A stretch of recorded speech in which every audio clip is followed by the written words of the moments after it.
Kia ora and Kirana. Welcome to Baha'i on Air. This episode takes us first to Rarotonga, where people from 11 countries celebrated 50 years of the Baha'i faith in the Cook Islands. After the festivities, an enthusiastic group flew to the beautiful outer island of Aitutaki. Included in that group was our Baha'i on Air film team, who traveled there especially to interview a remarkable man, Robert Takashi Imagire. All were greeted by Makarere, member of the Baha'i faith and native of Aitutaki. He gave them a tour of the island. We are about here, we're going down to here.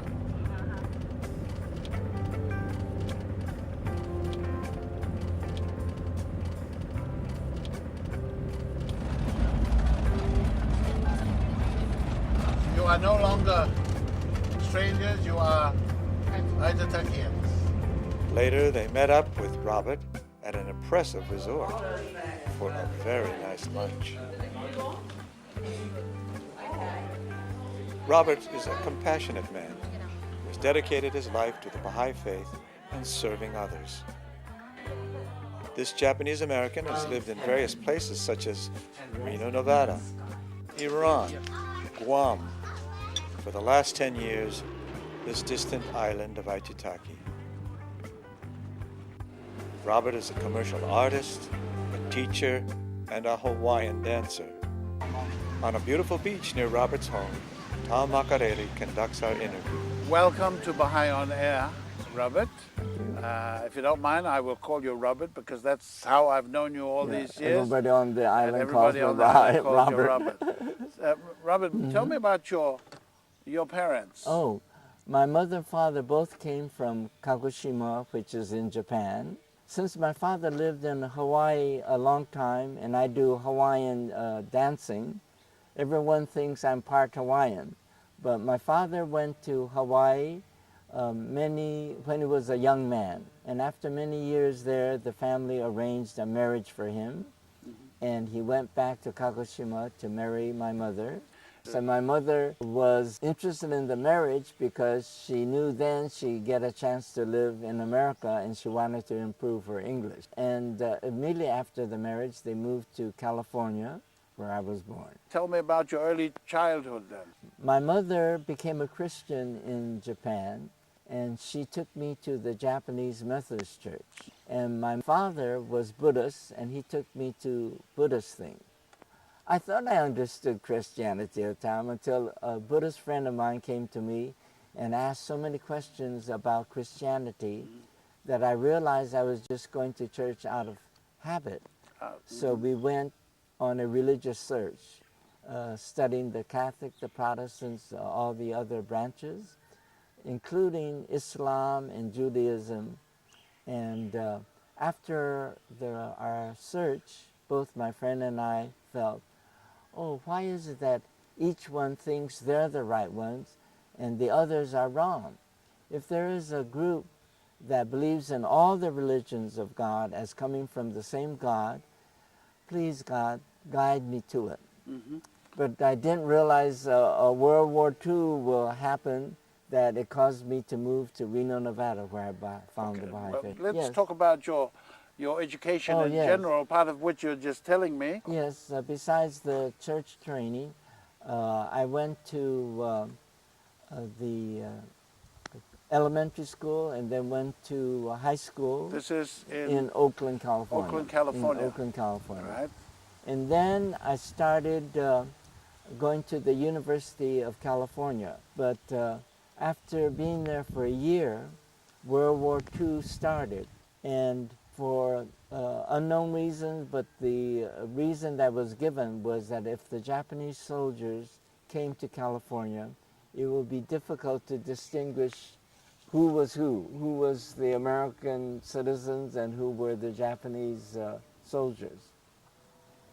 So they took all the Japanese and Japanese Americans to concentration camps throughout Western U.S. You mean everybody together, regardless of whether they were actual American citizens Or of Japanese yes, origin? yeah, even though they're American citizens, they were sent. But All right. the Italians and the Germans weren't sent. Just the Okay. Japanese were sent. Well, they didn't look Japanese No. because of the war, But too. they were part of the enemy axis. But if you moved voluntarily, then you didn't have to go to these places. But most people had no place to go, no friends. But my mother, having a dressmaking shop, had a customer that came all the way from Reno, Nevada. And this customer said, "Oh, instead of going to these camps, please come to Reno, Nevada." My parents sold their shop that they had, put everything that we could in the car, and we drove up to Reno, Nevada. And when I got there, I wanted to continue my education, but the governor or the university wouldn't allow me there because I was Japanese.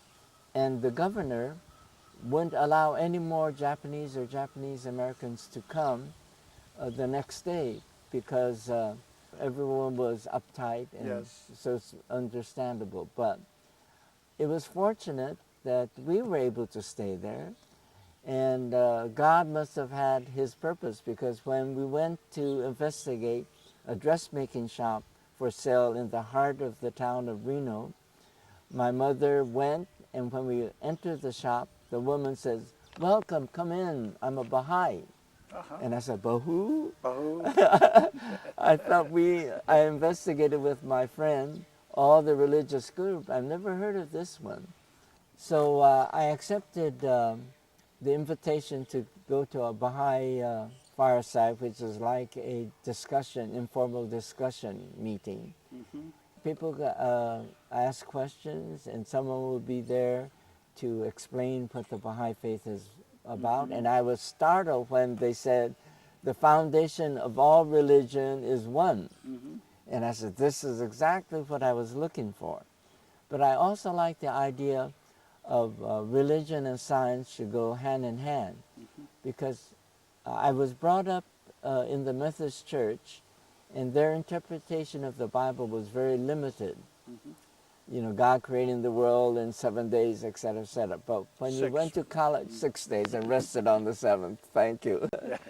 When I went to college, it was very convincing, the work of the archaeologists, and so there was a conflict in my mind between science and religion.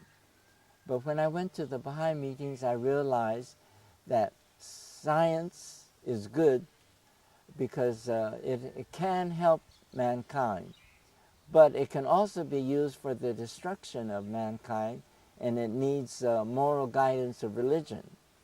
But if religion, on the other hand, rejects the science and becomes superstition, then we're in trouble. Even though I was fascinated with the principles of the Baha'i faith, I think what really got me to accept the faith was the kindness this Baha'i woman had in the shop, because she introduced all her best customers to my mother, and her actions is what really attracted me. And I became a Baha'i when I was 20, but they wanted to form a Baha'i administrative order there, and you had to be 21 years old. So they anxiously waited for me to be 21, and then I was able to formulate the first Baha'i gathering assembly in Reno, Nevada, a gambling town. Your refusal to be admitted to, to school there, yeah. university there, what happened? Oh, What did you do? I was able to go to the Reno Business College, Yes. so I can earn enough money to go to Chicago to continue my education. My main interest was art, and I was thinking of commercial art because it was more practical, even though I preferred the fine art.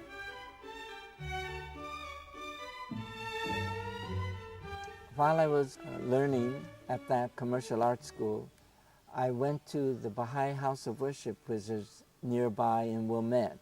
And every Sunday I would guide people through the House of Worship with other Baha'i guides. While I was guiding, a visitor a person called Dorothy Baker, who was a very outstanding Baha'i speaker, heard my story that I wanted to get a job in South America, which was the next goal, to establish a Baha'i administrative system in each country in South America. So Dorothy says, well, write to Haifa, the World Center, see what happens. And I said, oh, you want me to write? They said, well, they love to hear from people who like to pioneer. So I got a message back saying, oh, we're so glad that you're of Japanese background. Could you instead go to Japan, get a job with the U.S. government? And sure enough, I got a job because they were hiring people from 25 to 35 to help with the occupation of Japan. They put me in the Troop Information and Education Department where I did commercial artwork. And when Agnes Alexander heard about it, and Agnes Alexander was a person who became a Baha'i in the Holy Land, and Abdu'l-Baha asked her to go to Japan to help with the work in Japan. So she was there many years till finally the Guardian said, it'll be too dangerous for you to be in Japan, go back to Hawaii. So Agnes from Hawaii wrote me in Japan that could I please locate her books for her. And I said, all right, and she gave me the address. I was able to check out a Jeep from the motor pool, and when the dispatcher saw where I was going, he says, no use going there. Of all places, that place in Tokyo was completely wiped out. There's not even a tree standing, only 2 buildings. And so I went to one building, and it was the police station. And they said, you're in luck, it's the other building. So when I went there, the young man said, oh yes, I know Agnes Alexander. I remember her visiting uncle, and yes, her things are still here in the basement, I'll bring them out. So in this bound out era came 100 copies of Baha'u'llah in the New Era in Japanese, plus pictures of Abdu'l-Baha. I was so inspired with God's influence that it urged me on to continue with the Baha'i work there. Since the Japanese people suffered so much there, many came to Baha'i meetings. Within a year's time, we were able to establish the 9 members of the first local spiritual assembly in Tokyo, Japan. So that was an exciting experience. You've mentioned the name Abdu'l-Baha several times. Oh, now, yes. Who was Abdu'l-Baha? Oh, Abdu'l-Baha was the son of Baha'u'llah, who is the founder of the Baha'i faith. And Abdu'l-Baha is not considered to be a divine messenger of God like Christ, Buddha, Muhammad, and Baha'u'llah. But he was a perfect example. So as Baha'is, if we're in doubt, we always try to follow Abdu'l-Baha's example. His name means servant of God. So in the faith, we don't strive for high position. We try to be a servant to humanity. You are watching an interview with Robert Takashi Imagire, a Japanese American, discussing his interesting life. This episode of Baha'i on Air takes place in the lovely island of Aitutaki, Cook Islands, Robert's current home. Now, like every man, you had to, I suppose, look for a partner in marriage and settle down as a all right. married man. Tell us about that. I was always concerned about that. And I wanted to follow Baha'u'llah's advice, is that it's very beneficial if you marry somebody from another country. Further, the better. So when I went to Japan, I heard that a group of Iranians came to Mokonoso, part of Japan, and when I went visiting there, everybody got excited because there was a young lady there, and we two got together, and we were married there.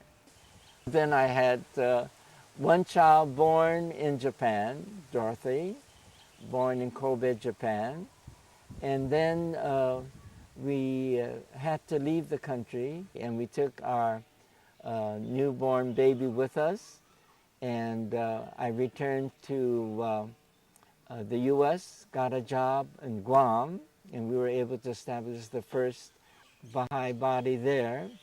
And our neighbor got a job in Iran, and my ex-wife Nay says, "Oh, ask him to find you a job in Iran." And so I did get a job in Iran, and it was a marvelous experience to be there. And when we got to Iran, our second daughter was born. After Iran, Robert, where did you go to? Washington, D.C., and I got a Back job to the in US. Washington, back to the U.S. And then a person in Dumfries, Virginia, which is just south of Washington, D.C., became a Baha'i, but she was always so busy that I could only visit her at her Hawaiian dance studio. And when I saw them do the hula, I said, this is more fun than jogging, because the doctor said I should jog because I'm sitting around too much. But if you don't know what you're doing, you might, injure yourself. But the hula, no, it was really easy going and it was fun.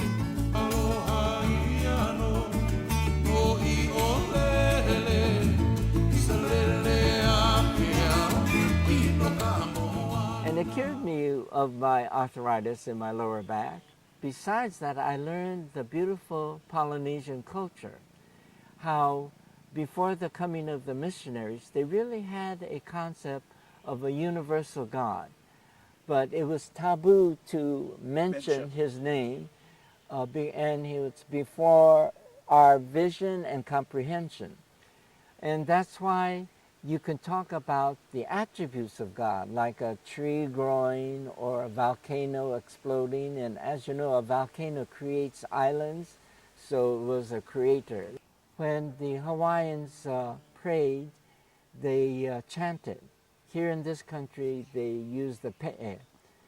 And in the writings, Baha'i writing, it says, when you pray, intone the prayers, because I think there's a magic when we vibrate our vocal box that we stimulate the energy of the spiritual soul, that it's a beautiful quality to do. Meke aloha, aloha, aloha. And my hula teacher, he said, let's go to the Cook Islands for the arts festival. And I said, yes. But in January for the arts festival in '92, when I got here, I was so delighted and in love with the place. And I asked the Baha'i NSA of Cook Islands, I would like to pioneer to the Cook Islands. And they said, oh yes, please do. But since it's hard for Baha'is to get jobs in the outer islands, could you go to one of these outer islands? And I select Aitutaki. Wasn't that a good choice? It's a beautiful place here. Had you been to Aitutaki at that time? Well, the thing was, after the festival, everybody was going to Aitutaki. They said, you gotta see Aitutaki before you leave the Cook Islands. So I joined them, and I fell in love with this place. And besides that, there were two resort hotels where they had Cook Island dancing. And I wanted to continue with my Polynesian dancing.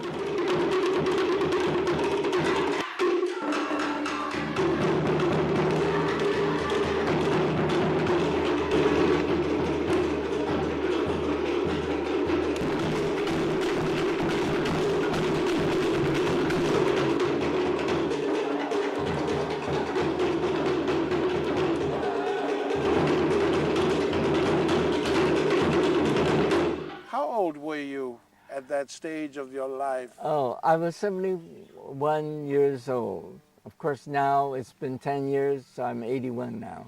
So a pioneering job is not limited to people between the ages of 18 and 60, but you can go on and be a pioneer. Yeah, no matter what age, we can reflect the virtues of God, and this is the best teaching way, which I try to do here by helping the children learn the computer. A space JKLC colon. Space. Very good. In the Baha'i faith, we try to learn each other's culture, so I tried to introduce the culture of different countries there. At one time, the Baha'is from Norway performed too. In fact, the other night you sang so beautifully with them.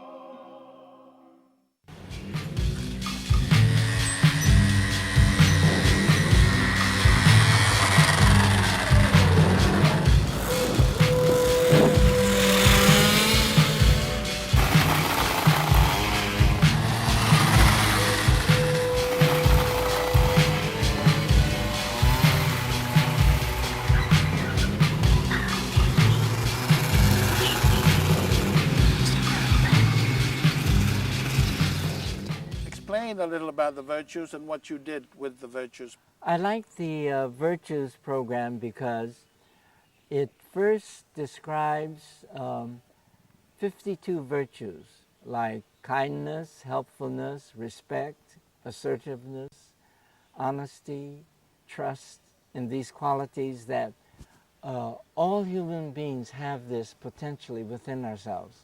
And the purpose of life is to reflect this in our everyday life. Caring is giving love and attention to people and things that matter to you.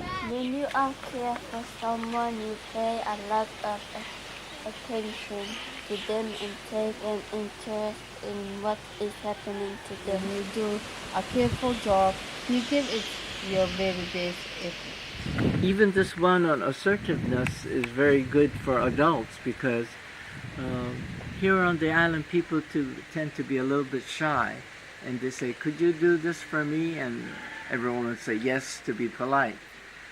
Or if you are assertive, you will say, oh, I'll be so happy to do it for you, but can I do it for you next week? This week I'm very busy. And that way you can say no in a nice way, right? They printed it not for, really for the education of children or helping people to develop their inner qualities, which all people have these qualities. And to show that it isn't just Baha'i, it has quotation from all these religious writings as a reference. Before each virtue, they take a passage from one of the holy books and explain from their holy book what the virtue of love or compassion or etc. is about. Run underneath. What happens to a bird if it's in a cage and we don't feed it? It will die. Yeah. And so the soul is like a little bird in our hearts.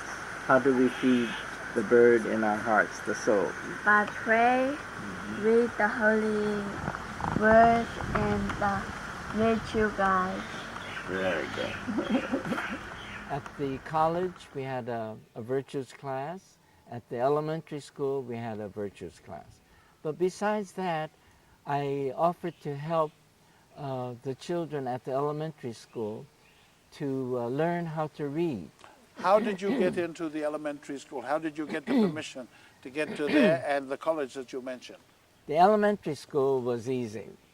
I just went up to the principal and I said, would you like me to teach how to read? Because Jane Lam in Rarotonga trained me to show how to read by learning the sounds. Everybody here knows the alphabet, A, B, C, no problem. But the problem was how to pronounce the letter, especially P's and B's. It's very difficult here because there's no B's, and I had to help them learn that. But once you learn how to sound the words, you can read everything. At the college, it was a little bit trickier. I said, I would like to teach the Baha'i faith at the college. But they said, well, we have no Baha'i students. So then I said, well, then may I teach the Buddhist faith to the local doctor, Dr. Ung, who's from Burma. He's a Buddhist, and his son is a Buddhist.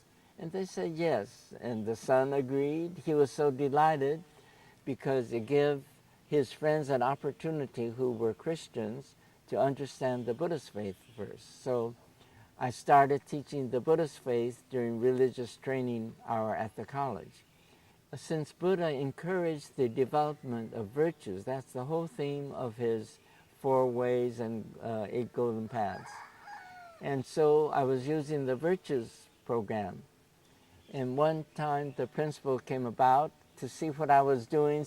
He was so delighted I was teaching the virtues program because he thought this was the essence of all religions, and we shouldn't bother ourselves with the differences and the rituals. But the most important thing is for us to learn the virtues. So he let me continue. I thought I was having a virtues program there, but when I look at the schedule, I was listed as a Baha'i group. So I was so delighted, and then I asked you to join in, and you're teaching the young people music and songs, which they all love. And so what we're doing is, again, of a service. We're educating. We're educating people on the computer, and they like that. One time I said, would you like to hear a lecture on the Baha'i faith? Would you like to read the virtues? But they've gone through that for 3 or 4 years. But I also have a Baha'i game with Baha'i quotations. They want to play the Baha'i games. So Jasmine handles the Baha'i games. So it's all of educational and service to humanity, because when society has these qualities, people were doing it out of service to humanity rather than gaining money just for themselves. Well, thank you very much, Robert. I can understand how you spent the time here helping to restore the spiritual balance within the individuals or the people of Aitutaki so that they can see life more in balance. Thank you very much for being on this program. We hope you enjoyed meeting Robert Takashi Imagire in Aitutaki, Cook Islands. Thank you for choosing Baha'i on Air. Please join us next time. Kakite.